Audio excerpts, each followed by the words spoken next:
not to live. And we learned that, I mean, if you're going to sell $1 for 70 cents, you're going to sell an awful amount of dollars, but you're going to create a money-losing business. So from the get-go, we had positive gross profit margins. I mean, people now are celebrating, yes, we've reached to gross profit margin, and I was just saying, I mean, how do you even start a business with negative margin? I mean, why do you do this to yourself? So for us, we learned this. We learned to hustle. The team, I mean, learned a lot of lessons into, we didn't give any inflated titles, no inflated salaries. I mean, we sacrificed a lot. I mean, us, not only the founders, I mean, like the first 50, 60 people sacrificed a lot in order to reach where we are right now.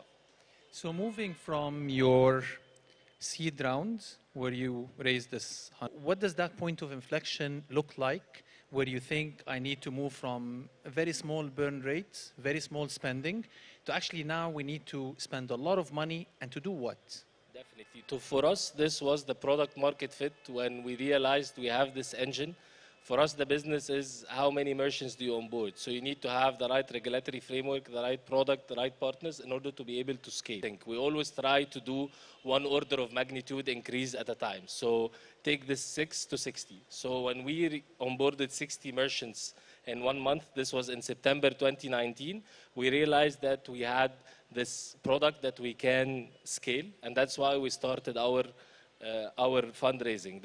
The question, or what we wanted to do, and I mean, we had a lot of fun with Bassel, is always, I mean, great, you're doing 60, how can it be 600? And then in April 2020, we onboarded 600 merchants. And then I remember having a talk, and then he told me, go to 6,000. And then I went to the team, and then they were saying, I mean, if we got like 6,000 in 1 month, almost, I mean, there will be no other merchants. And the question was how many merchants they are, because this is a very important question. How big is the market? So here in Egypt, we have more than 4 million SMEs.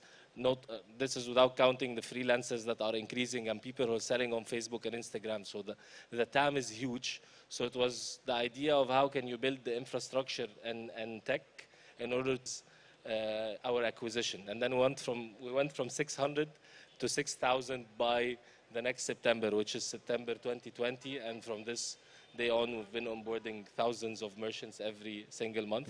And right now, we're thinking of how can we go from the 6,000 to the 60,000. We still didn't crack it, but I'm sure we have a lot of brains in the company to figure this out. I think you figured out how.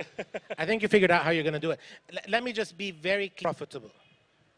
We're negative on the EBITDA level, but we're not negative on the gross profit level. Means we're making money. We are deciding to invest more for market share. Those merchants, they will stay with us. Now, of course, another problem came up, which is activity rates, churn. Activity rates started to drop, and churn rates started to go up. And so there was a few months in the middle, we were like, wait. No more until you figure out this problem, right? And the solutions are interesting. They started to realize certain types of merchants are not good for the business. So they started to fire them. Say, you're not going to use our product, we're going to go and give this product to someone else who's going to use it more often. And we created a very stable, sticky, repeatable business.